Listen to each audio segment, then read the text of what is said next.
मंच पर उपस्थित सभी पूज्य संतगणों के श्री चरणों में नमन करता हूँ और दो तीन बातें आपके समक्ष रखना चाहता हूँ।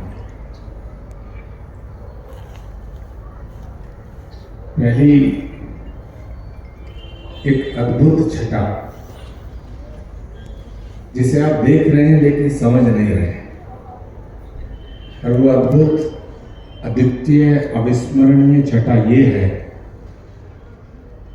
कि पूज्यपाद सुधांशु जी महाराज की बाईं तरफ गीता मनीषी परम पूज्य ज्ञानानंद जी महाराज विराजमान हैं, जो कुरुक्षेत्र से पधारे हैं।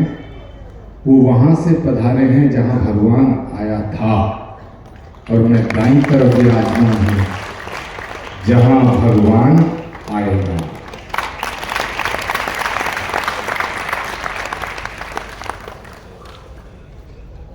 तमाम विश्व जागृति मिशन के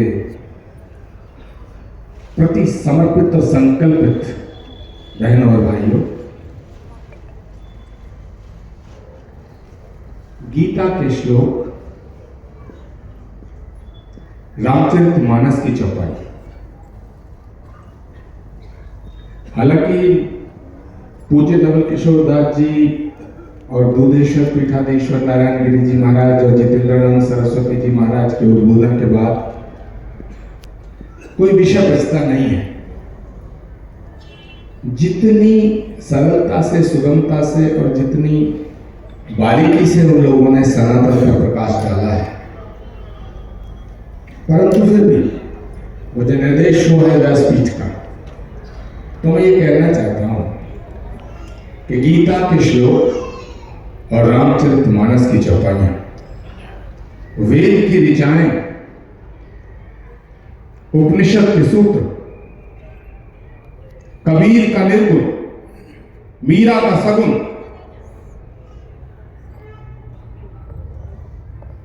नानक का फक्कड़पन और आदि शंकर की मर्यादा और परंपराओं को जब एक जगह रखते हैं तो एक महाग्रंथ तैयार होता है। और उस महाग्रंथ की आकृति अगर गौर से देखें तो सुधांशु जी महाराज की।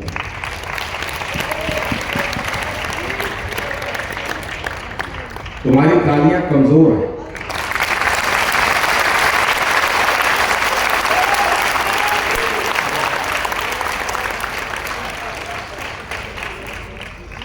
सनातन की बात है। जैसे ही मैं बोलने को खड़ा हुआ, हमारे पूज्य धर्मदेव जी महाराज का शुभागमन हुआ। सनातन के विषय में बहुत कहा गया है, बहुत कहा जा रहा है और कहा जाएगा। क्यों? सनातन किसी एक ग्रंथ का विषय नहीं है, सनातन किसी एक किताब का विषय नहीं है, सनातन किसी एक राज्य का विषय नहीं है, सनातन किसी एक वर्ग का विषय नहीं है, सनातन किसी एक संप्रदाय का विषय नहीं है, सनातन किसी एक समाज का विषय नहीं है। सनातन को किसी एक देश की सीमाओं में, किसी देश की एक परिधि में सीमित करके नहीं रखा जा सकता है। सनातन पूरे ब्रह्मांड का विषय है, पूरी वसुधा का विषय। इसीलिए हमारे शास्त्र उद्घोषणा करते हैं कि अयम निजे परोहित गणना लघु चेत सामुदार चरित नाम तु वसुधैव कुटुंबकम। अब सवाल उठता है कि हम बहुत बड़ी बात कर रहे हैं, बड़े बड़े मंचों से बड़ी बड़ी बातें होती हैं। अभी पूज्य महाराज श्री जो बात कह रहे थे कि कुछ ने कहा कि 3 बच्चे, कुछ ने कहा 2, कुछ ने जनगणमन कर दिया। ये बात मजाक नहीं है, इसका बड़ा गंभीर अर्थ है। ये हमारे भविष्य से जुड़ा हुआ है। भारत 1000 साल तक गुलाम रहा और यहां सभी पूज्य संतों के साथ साथ विद्वत जन उपस्थित हैं। और जहां एक विद्वान उपस्थित होता उसके विषय में कहा जाता वित्तम चे नृत्यम चे नैव तुल्यम कदाचित् स्वदेशे पूज्यते राजा विद्वान सर्वत्र पूज्यते। तो जहां विद्वान उपस्थित होते वही राष्ट्र का निर्माण करते हैं, वही एक संदेश देते हैं। तो आज मैं कहना चाहता हूं कि ये भारत 1000 साल तक गुलाम रहा। ये भारत 1000 साल तक इसलिए गुलाम नहीं रहा कि बाबर बहुत बहादुर था। ये भारत 1000 साल तक इसलिए भी गुलाम नहीं रहा कि तैमूर लंग, नादिर शाह और औरंगजेब बहुत बहादुर थे।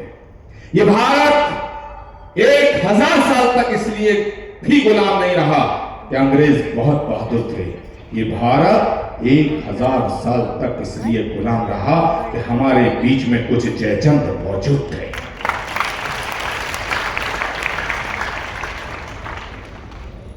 और सवाल यह है, क्या उनका या उनकी इति हो गई? नहीं। धर्म और अधर्म, सत्य और असत्य ये साथ चलते हैं।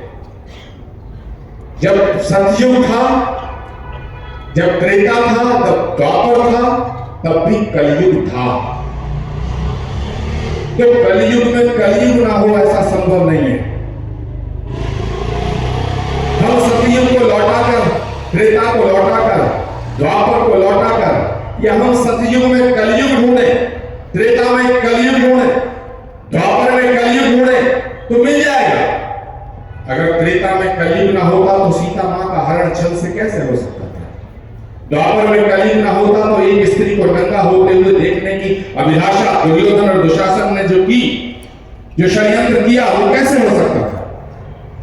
तो द्वापर में भी कलयुग था, त्रेता में भी कलयुग था, सतयुग में भी कलयुग था। लेकिन हम सतयुग, त्रेता, द्वापर में कलयुग ढूंढने का प्रयास ना करें। हम प्रयास करें जो पूज्यपाद सुधांशु जी महाराज के संकल्प हैं, वो संकल्प हमें उस दिशा में ले जाना चाहते हैं और ले जाएंगे कि हम कलयुग में ही सतयुग लाने की बात। सनातन जो सत्य है वही शाश्वत है, जो शाश्वत है वही सनातन है। मैं 2-3 विषय पे आपका ध्यान आकर्षित करना चाहूंगा। जहां भी बात करो वहां यह कहा जाता है कि भारत धर्मनिरपेक्ष देश है। मैं आप से सवाल करता हूं, आपसे कोई पूछे कि तुम्हारा नाम क्या है, तुम नाम बताओगे। फिर तुमसे पूछे कि तुम्हारा धर्म क्या है, तुम कहोगे मेरा कोई धर्म नहीं। तो तुम्हारा इंप्रेशन उस पर क्या पड़ेगा? जिसका कोई धर्म नहीं, जिसका कोई ना दीन है ना ईमान है, वो आदमी किस काम का? तो जिस राष्ट्र का कोई धर्म नहीं।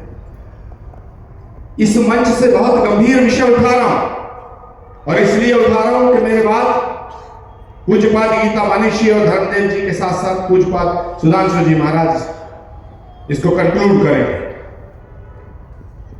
जिस आदमी का कोई धर्म नहीं, जो ना इधर है ना उधर है, उसको कैसा समझा जाएगा? तो जिस देश का कोई धर्म नहीं, उसे अच्छा कैसे माना जा सकता है? तो भारत एक धर्मनिरपेक्ष राष्ट्र है।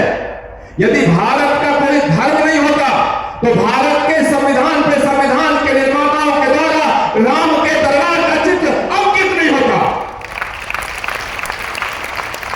भारत के संविधान पे यदि भगवान श्री राम के दरबार का चित्र अंकित है तो यह सुनिश्चित है, यह स्पष्ट है कि भारत धर्मनिरपेक्ष नहीं, भारत धर्म सापेक्ष राष्ट्र है, भारत सनातन राष्ट्र है। लेकिन सनातन को झंझोड़ना पड़ेगा। बल्कि मैं कहना चाहता हूं कि सनातन को झंझोड़ने की आवश्यकता नहीं है, सनातन को जागृत करने की आवश्यकता नहीं है। सनातन के मानने वालों को जागृत होना पड़ेगा। आवश्यकता इस बात की है कि जो सनातन धर्म को मानते हैं लेकिन उन्हें पता नहीं है कि सनातन क्या है, उन्हें जागृत करने की आवश्यकता है। और यदि वो जागृत हो गए तो फिर भारत कभी गुलाम नहीं हो सकता है भारत। फिर एक दिन आएगा पुनः विश्व गुरु बनेगा, पुनः विश्व। लेकिन सनातन जागृत कब होता है?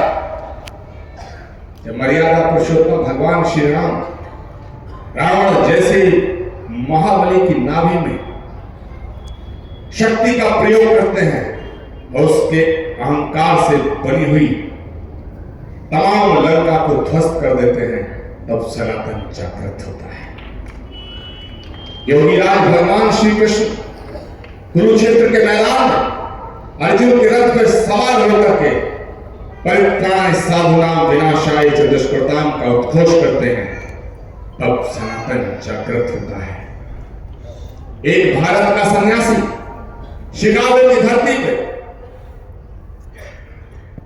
विश्व बंधुत्व और वसुधैव कुटुंबकम का उद्घोष करके सनातन की पताका का फैलाने का प्रयास करता है, तब सनातन जागृत होता है।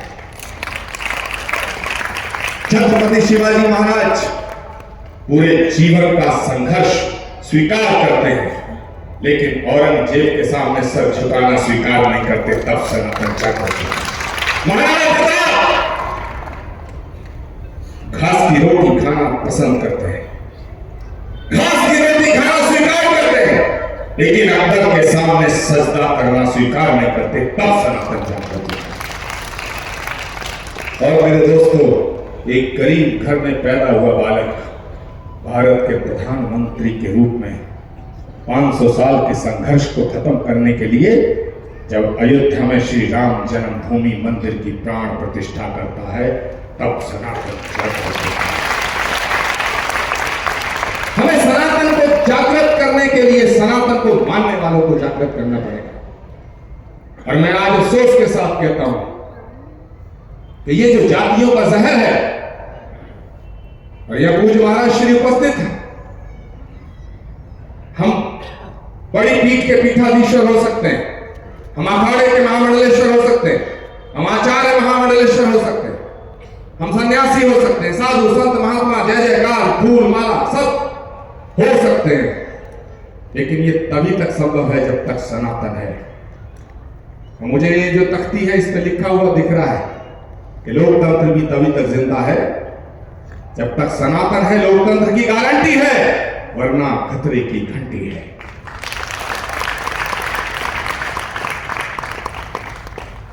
पूछते हैं लोग सनातन की संस्कृति क्या है? अभी यह विषय उठा, सरल भाषा में कहना चाहता हूं। भारत में दुनिया में दो तरह की संस्कृति हैं, एक वो है जो पत्थर फेंकते हैं, एक वो संस्कृति है जो पत्थरों को भी पूजते हैं। मेरे दोस्तों, ये जो जातियों का जहर है, ये कैंसर से भी ज्यादा भयानक है। इस तरह से कैंसर शरीर को खत्म कर देता है, इसी तरह ये जातिवाद का जो जहर है, ये हमारे धर्म को खत्म कर देगा। यदि हम नहीं जागे, ये हमारे धर्म को खोखला कर रहा है, ये सनातन को खोखला कर रहा है। और याद रखना, जब तक सनातन है तभी तक भारत है, और जब तक भारत है तभी तक सनातन। मुझे ये कहने में कतई गुरेज नहीं हो, आलोचना होती हो, विरोध होता है हो, लेकिन मैं कहना चाहता हूं, आपने बार बार सुना होगा, बड़े बड़े नेताओं के मुंह से सुना होगा, भारत की संसद में भाषण सुने होंगे, टेलीविजन पे डिबेट्स में सुना होगा कि भारत में सभी धर्मों का सभी धर्म समान है, भारत में सभी धर्म समान है। मैं आज इस पवित्र मंच से कहना चाहता हूं, ये बात गलत है, इस पर चिंतन करना।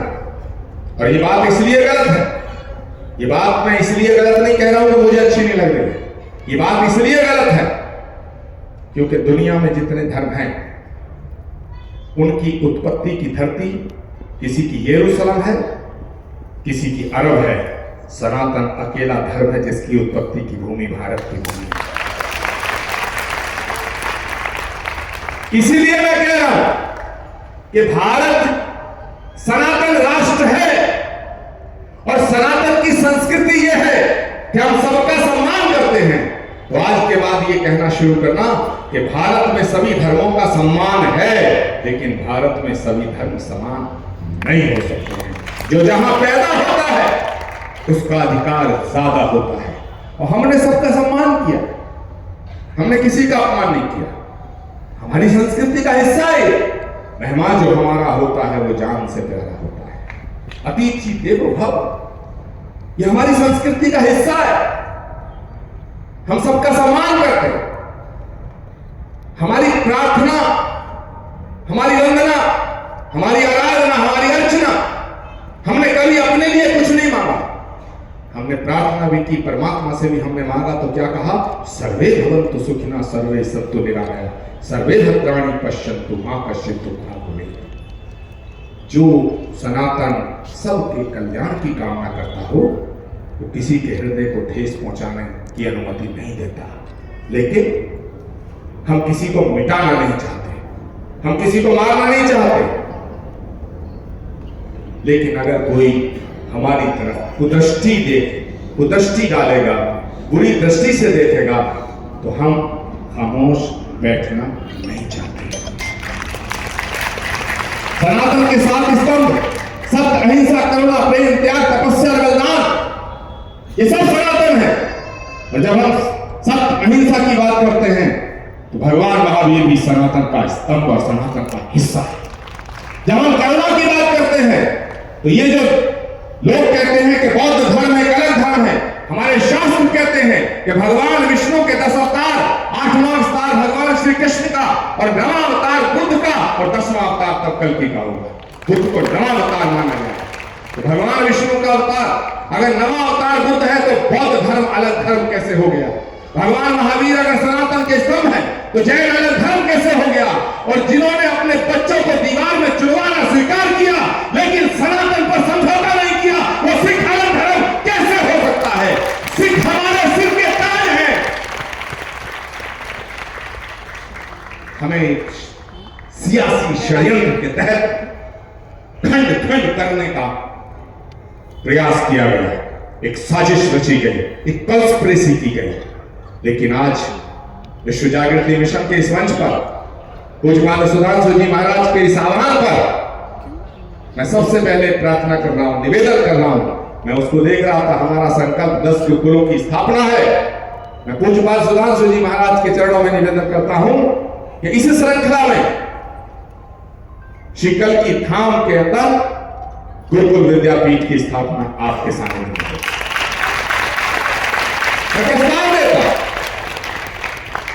दूसरी बात, आपके नेतृत्व में, आपके सानिध्य में हम सब जब आप निर्देश देंगे, आदेश देंगे, हम सब कंधे से कंधा मिलाकर, कदम से कदम मिलाकर आपका साथ देंगे।